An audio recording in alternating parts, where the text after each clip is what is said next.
All right, Sonia, what's the insurance tip of the week this Well, week? we had somebody ask us a question, so we thought we would talk about it today. The question was from someone who owns a building, a commercial building. Okay. They lease it to a business.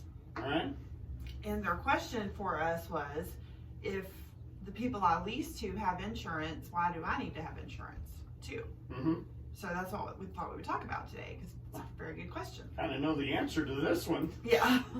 The answer is yes. Yes. You do need insurance. Yes. Because if your stuff in there messes up their building, you're in a lot of trouble. Well, the other way around. This would be Their stuff, yes. No, this would be the building owner.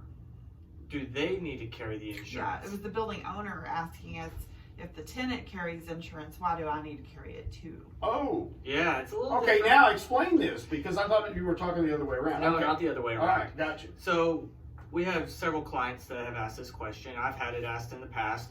One of them was he was renting the building to his son. His son owned the business inside. He wanted to drop his coverage for the building because his son carried his own insurance. Well, the problem is the tenant's policy will not cover the financial responsibility of the building owner. Oh. And will not cover him in the event of a liability claim either. Oh, that's even better. Nobody thinks about the liability stuff that could be associated with it. Right, exactly.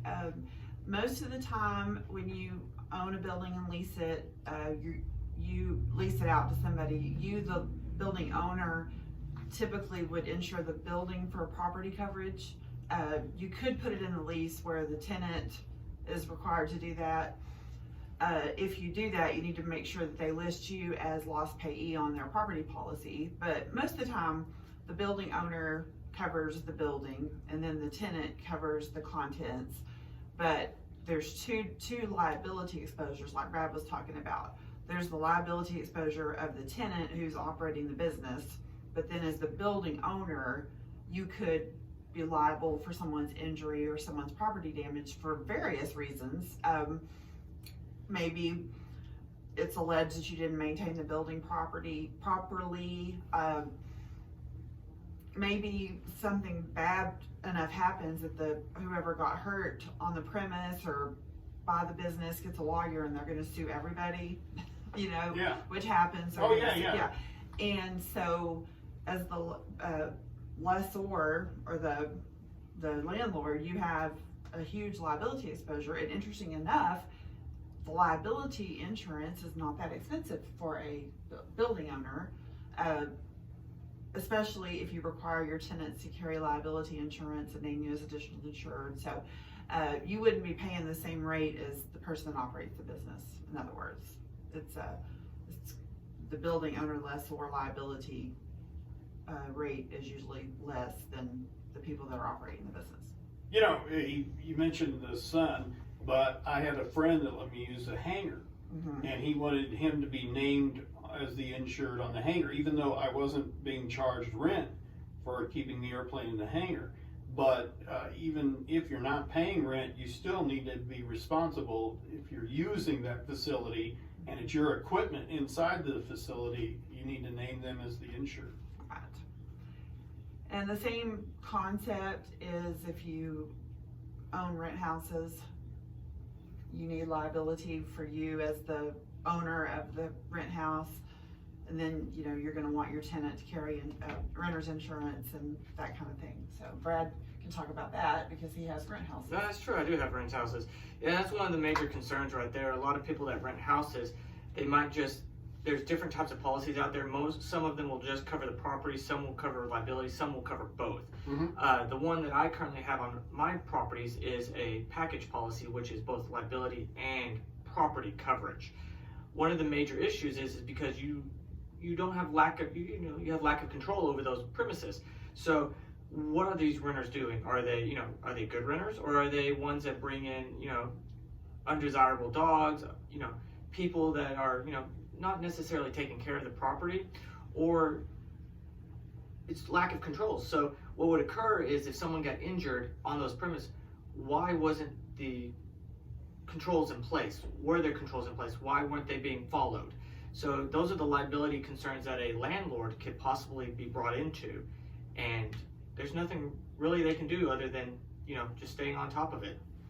Oh, I was sitting there thinking about all the things that are talking. I mean, if you own a building or own anything, I don't care what you own, you should have insurance on that. Yes. Because you cannot really rely upon somebody else, especially if a tenant is in there, because they're going to be, I guess you can correct me if I'm wrong, Sonia, they're just insuring their contents and their things, right? Exactly. But they're not insuring like if somebody breaks a window or if a door falls off or something like that. Exactly, yeah. They're insuring what their contents, maybe if they've done things to improve or better the property, they can insure that, but the building owner would be the one that would insure the building, like you said, and especially property is important, property coverage is important, but liability coverage is even more important. For, if nothing else, for the defense coverage that comes along with that liability insurance. If somebody alleges something and sues you because you were the building owner, whether it was your fault or not, you're going to have to defend it. Right. And if you have liability insurance, your liability insurance carrier will defend you. Hey, speaking of liability, me and Tim were talking about this earlier. Slip and slides. We were talking about that, the liability of having a slip and slide in your backyard. Yeah. What's up with that?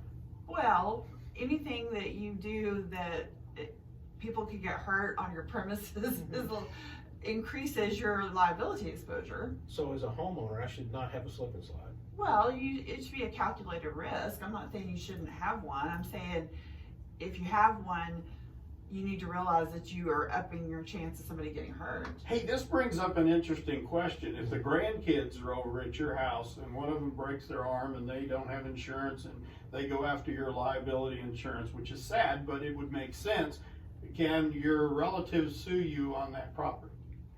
As long as they're not occupants of the house. That's right. Yeah, that's it. I think that's exactly what it was. Because I got asked that question a few years ago about, well, if because we had a swimming pool at one time, and the joke was that, well, don't run, you break your leg, you're going to sue me. Mm-hmm. Well, I can, and we looked it up, and that's an interesting concept, but that wouldn't have a lot to do with my relatives if they did that.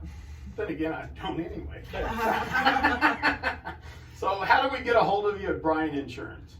You can call us at 940-549-2525. You can come see us, second floor, Sierra Bank Building in downtown Graham, or online, www.brianins.com, and that is Brian with a Y. All right, we'll come back and have Today in History. Stick around.